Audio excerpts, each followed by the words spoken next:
All right, today we're diving into something, well, pretty mind-bending. A radical new theory that tries to answer maybe the biggest question there is. Why does anything exist at all? Why doesn't the whole universe just dissolve into chaos? We're going to explore a new idea called coherence physics. So, to really get what this new framework is all about, we've got to start with that one big question. The one that's hiding in plain sight, whether you're looking at a single atom or a whole galaxy. I mean, really, think about it for a second. Everything we know about physics, like the laws of thermodynamics, says the universe should be getting messier, more chaotic, right? It's supposed to prefer disorder. But look around. We've got stable atoms, we've got stars that burn for billions of years, galaxies, and, of course, life. All these incredibly complex things just stick around. How? Why do they resist falling apart? It's honestly one of the biggest puzzles in science. Well, a new framework coming out of a group called Skylar Fiction Coherence Labs, it has a really fascinating potential answer. They're basically asking, what if there's a hidden layer to reality we've been missing?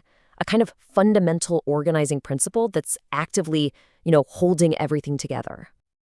Okay, so here's the core idea. It's a new fundamental field. But get this, it's not like gravity or electromagnetism. It doesn't push or pull things. No, this field, it governs stability itself, the very property of staying together. They call it the coherence field, and you can almost think of it as a map of where order and stability are concentrated. So instead of just talking about the forces acting on an object, this theory zooms in on the why. Why does that object even exist as a distinct thing in the first place? What allows it to hold on to its identity over time? And the way to picture this is actually super simple, but really powerful. Imagine a marble in a bowl. You can push it up the side, right? But what does it always do? It rolls right back down to the bottom. That's its most stable spot.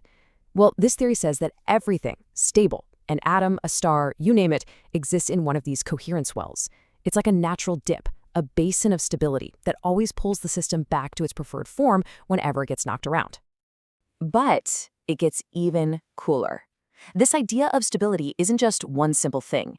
The theory lays out a whole architecture of identity, like a blueprint with 4 key parts that all work together to create a thing and then protect it.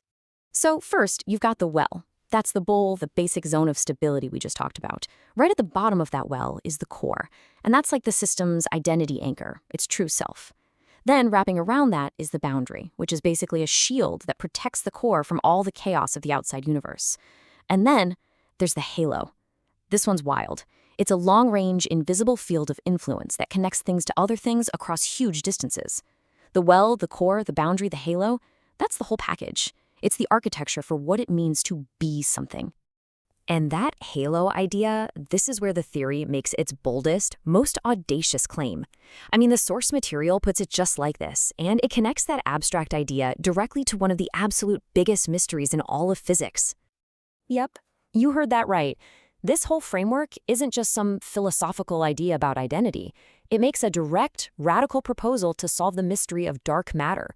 That invisible stuff that seems to make up most of the universe and holds our galaxies together? So here's the showdown, right?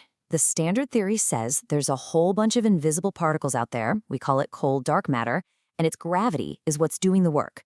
But coherence theory comes along and says, hold on, what if we're looking for the wrong thing? What if that extra gravitational pull isn't from particles at all, but it's an effect of that coherence halo, a property of space itself, reaching out and stabilizing the galaxy? And this is the crucial part. This isn't just a cool story. It makes real, testable predictions that are different from the standard model. For example, a lot of dark matter models predict that the center of a galaxy should have this really sharp spike of density. They call it a cusp. But when we look, we don't always see that. Coherence theory, on the other hand, predicts smooth centers, which solves that whole nagging core cusp problem. It also predicts that tiny little dwarf galaxies could have these huge, oversized halos because they have a strong memory of coherence. And that could explain some super weird observations that have had astronomers scratching their heads for years. So you see, it makes specific predictions. It's real science you can actually go out and test. Okay, get ready for this, because this is where things take a wild philosophical turn. It turns out that the math behind coherence physics, well, it sounds an awful lot like some ideas from a certain ancient Greek philosopher. Yeah, Plato. The parallel is absolutely stunning. Remember Plato's realm of forms? The idea that there's a perfect, ideal version of everything out there? In coherence physics, those perfect forms are basically the coherence wells, those perfectly stable states. And our messy, imperfect physical world, that's just a system getting bumped around by noise and energy. When it settles back down into its stable state, it's literally returning to its form. It's an insane connection, spanning thousands of years of human thought. So let's step back. When you put all these pieces together, what does it all mean? What kind of new map of reality are we looking at here? In this new picture, coherence isn't just a property. It's the hidden architecture of everything. It's the source of identity, what makes a thing a thing. It's the engine that creates stability. It's the very fabric that connects everything.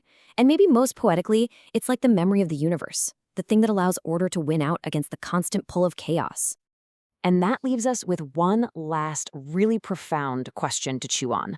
If a framework like this is even partly true, what if everything we see and feel, from a distant star to a thought popping into your head, what if they aren't really separate things at all?